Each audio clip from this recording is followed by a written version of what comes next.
Olá, meus amigos, minhas amigas.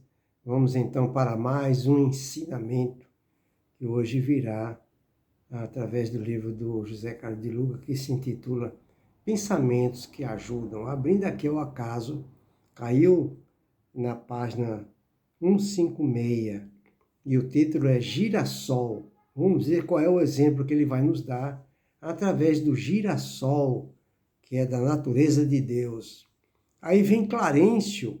Clarencio, quem estudou, quem assistiu o filme Nosso Lar, estudou o livro Nosso Lar, vai perceber que tem um espírito iluminado, de muita luz, chama-se Clarencio, né? Que está no livro Nosso Lar. E Clarencio nos diz o seguinte: aprenda então a falar excessivamente de si mesmo. Ou seja, repetindo para consertar, aprenda então a não falar excessivamente de si mesmo. Então, são palavras de Clarencio. Aprenda então a não falar excessivamente de si mesmo. Nem comente sua própria dor. Não é para comentar nossa própria dor, ficar falando, está acontecendo isso comigo, estou passando por isso, eu estou sentindo dor aqui, dor ali. Não é para comentar. Evitar esse tipo de comentário. E aí ele continua: é indispensável criar pensamentos novos e disciplinar os nossos lábios, ou seja, a nossa língua, né? Somente conseguiremos equilíbrio abrindo o coração ao sol da divindade. Em cima dessas palavras do Espírito Iluminado Clarencio, não é? O autor do livro vai nos dizer o seguinte: um princípio básico da ajuda espiritual consiste em que cada um comece ajudando a si mesmo. Ou seja, nós temos que ajudar a nós mesmos. Aí ele continua: vou fazer uma afirmação incômoda, porém necessária. 2 pontos. Deus não faz as coisas para nós através de nós. Deus não faz as coisas para nós através de nós. Olha que coisa interessante. Ele continua: se quisermos pegar água de chuva, precisamos estar com a boca da caneca voltada para cima. Há muita gente querendo socorro espiritual com a caneca virada para baixo. Quando a gente quer pegar água de chuva, a gente pega a caneca e vira ele com a boca para cima. Mas ele fala que tem muitos, se a gente tem que fazer isso, né, na vida prática, mas tem muita gente que é querendo socorro espiritual com a caneca virada para baixo. Como é que ajuda a virar até nós, se nós estamos evitando? Aí ele continua: falar excessivamente de si mesmo, exaltando a própria dor, é postura que não favorece a libertação do sofrimento. Por exemplo, eu conheço pessoas que vou dar um exemplo. Tem pessoas que você chega para ela, faz tempo que você não vê. Quando você vê, fala: dona Maria, como é que a senhora está? Meu filho, eu estou sentindo uma dor aqui nas costas. Olha, levantei com essa dor, e eu tenho certeza que eu vou dormir com essa dor. Passa alguns dias, a gente encontra a pessoa: e como é que a senhora está? Melhorou? Ih, meu filho, eu continuo com essa dor aqui, com essa dor ali. A gente encontra a pessoa no outro dia, a mesma ladainha. Encontra a pessoa daqui um ano, a mesma ladainha. Eu estou com isso, eu estou com aquilo, sempre. É o que ele fala aqui: falar excessivamente de nós mesmos, exaltando a nossa própria dor, é postura que não favorece a libertação do nosso sofrimento. Ele continua: ao contrário, né, pela força da palavra, que a palavra tem força e tem poder, pela força da palavra e da intenção dramática que muitas vezes damos aos nossos problemas, porque tem pessoas que fazem um filme da sua própria dor. Se a pessoa não se segurar, a pessoa até chora. Até chora. Então tem pessoas que fazem um filme dramático, que ela fala das dores, do sofrimento que ela está passando. E continua: damos aos nossos problemas. Estes se tornam mais intensos pela energia negativa que colocamos na situação. Vou repetir: ao contrário, pela força da palavra e da intenção dramática que muitas vezes damos aos nossos problemas, eles se tornam mais intensos pela energia negativa que colocamos na situação que é imaginária, uma situação imaginária. É do nosso pessimismo, do nosso vitimismo, que surge essas palavras, né? Essa situação dramática, que a gente dramatiza o nosso problema. Aí ele continua, as nossas queixas endurecem os laços que nos prende aos problemas. Olha só, amarra a gente, dá um laço na gente nos problemas, a gente não consegue sair mais. Porque são pensamentos que de tanto a gente repetir, eles se cristalizam. Aí eu quero ver depois para resolver, desatar esse nó. Eu quero ver. Aí ele continua. Por isso, a lição espiritual nos aconselha a disciplinar os lábios, disciplinar a nossa língua. Isto é, a não utilizarmos a palavra para inventariar nossas reclamações. Não é? Como se fôssemos vítimas impotentes, incapazes, né? E como se as dificuldades não fossem meios das quais Deus se utiliza para nos movimentar na direção do progresso espiritual que a miúde negligenciamos. Tá vendo? Então, a situação que a gente está passando são situações que não surgiram em nossas vidas, seja doença, seja problema financeiro, seja problema emocional, sentimental, seja qual seja o problema de enfermidade, essas coisas não surgem em nossa vida por acaso, por um acidente. Não. Se Deus está deixando, é para nos provar. Porque, pessoal, é importante entendermos efetivamente que Deus, na sua sabedoria, muitas vezes, Ele nos manda a felicidade através de lágrimas, de dores, através de sofrimento, através de problema financeiro. Muitas vezes é assim.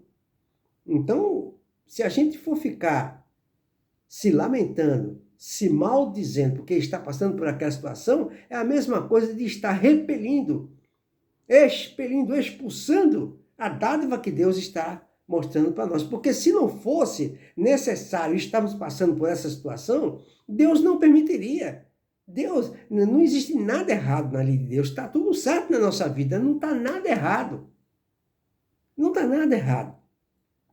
Ainda há pouco minha filha, que é psicóloga, comentou um caso comigo. Olha que coisa incrível. Ela trabalha no aeroporto. Acho que fica no pátio ali. Acho que ela é inspetora, algo assim. 25 anos de empresa. Uma empresa francesa.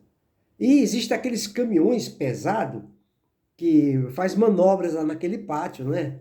Puxa a carga daqui, às vezes arrasta até avião. E essa moça fica ali no pátio organizando, inclusive tem até aquele rádio, né? Para se comunicar, tem o seu meio de comunicação. Aí o que aconteceu? O motorista, o caminhão passou por cima dela. Passou por cima dela e o acidente foi tão grave que o rádio de comunicação entrou dentro do estômago dela. Uma coisa incrível. Fiquei sabendo isso aí há pouco tempo, não é? Há poucas horas. Então, olha que coisa dolorosa. A família entrou em desespero, a mulher ficou internada, né? E aí, fizeram cirurgia. Aí tiveram que chamar a família para autorizar amputar uma perna dela. Amputou a perna dela. Depois de um certo tempo, chamaram a família de novo para amputar o braço dela. Já pensou que situação? Uma pessoa com 50 anos de idade? Aí o que aconteceu? A moça terminou partindo desta para melhor. Aí eu pergunto, essas coisas acontecem por acaso? É o acaso que faz isso? Se o acaso existisse, então onde que está Deus? Onde que Deus está? Então nós temos que prestar atenção, né? Raciocinar.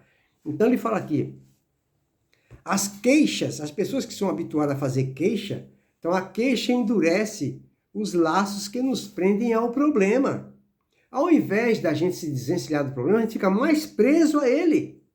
De tanto que a gente reclama. Aí ele fala, por isso a lição espiritual nos aconselha a disciplinar a nossa língua. Isto é, não utilizar a palavra para inventariar nossas reclamações, como se fôssemos vítimas, não é? Impotentes, Não existe, na lei de Deus não existe vítima. Não existe vítima. Nem bala perdida que atinge criança não é vítima. Ali falei como se as dificuldades não fossem meios dos quais Deus, e como se as dificuldades que a gente passa, não fossem meios dos quais Deus se utiliza para nos movimentar na direção do nosso progresso espiritual, que a miúde nós negligenciamos. Quando Deus nos quer mandar a felicidade, geralmente, via de regra, a gente negligencia. Então Deus se utiliza de outros meios para que dessa forma, ou seja, pela dor. Porque ninguém quer ir até Deus pelo amor. Todos nós preferimos ir pelo sofrimento, pela dor. Então, paciência. Deus respeita o nosso livre-arbítrio. Ele continua. As forças divinas somente atuam quando encontram em nós certas predisposições favoráveis à mudança. As forças divinas só conseguem penetrar no íntimo do nosso mais íntimo quando nós estamos com certas predições favoráveis à mudança, ou seja, quando a gente quer. Tudo na nossa vida funciona através do querer, nem da vontade, não é? Porque vontade todo mundo tem, mas e o querer? Onde está o insistir, persistir e não desistir?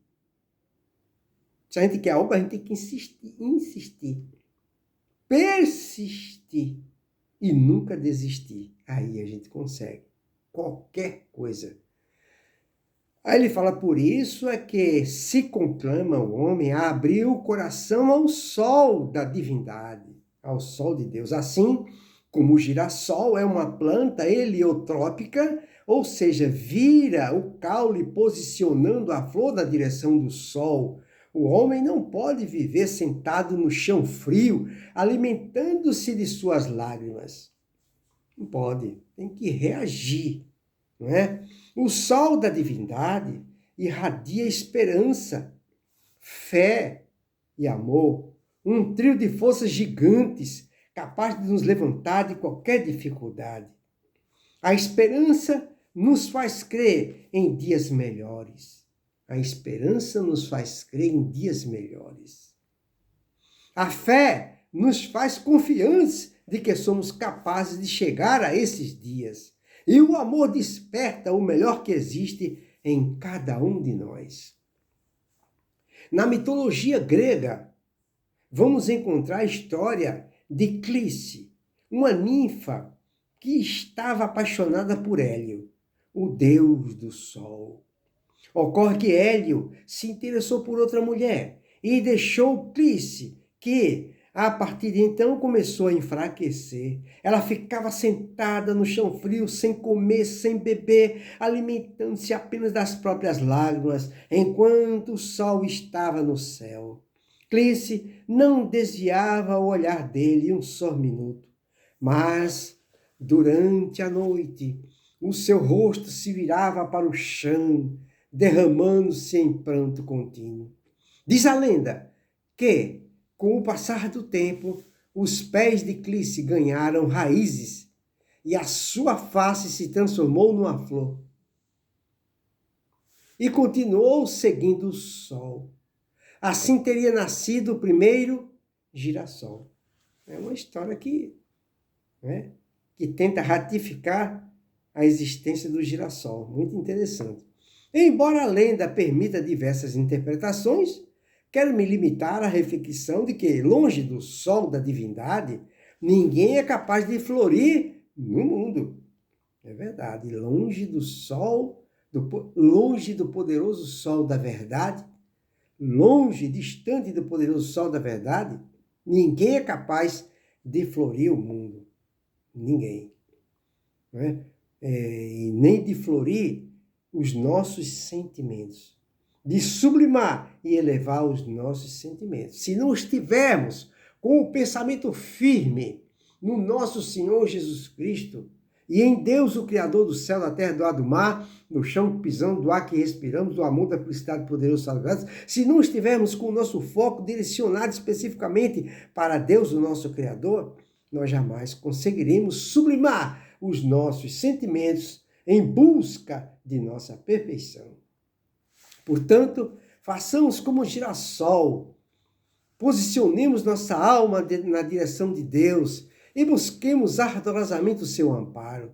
E isso será abandonar todo o fatalismo que tem tornado nossas noites reincidentes na tristeza. Deus é vida, e vida que está em nós. Vida em movimento constante, de levantar, seguir, renovar, reclamando cada vez menos e agindo cada vez mais. Fica aí, portanto, para a nossa reflexão, não é? Todos esses ensinamentos, né? Aqui nosso estudo começou com palavras de Clarencio, né? Que é o título do livro, que diz assim: aprenda então a não falar excessivamente de si, reclamar, nem comente sua própria dor, não comente com ninguém seu sofrimento, só se for inevitável, né? É indispensável criar pensamentos novos e disciplinar a nossa língua. Somente conseguiremos equilíbrio abrindo o coração para o sol, o poderoso sol da verdade. Fica aí para a nossa reflexão. Que Jesus nos abençoe a todos.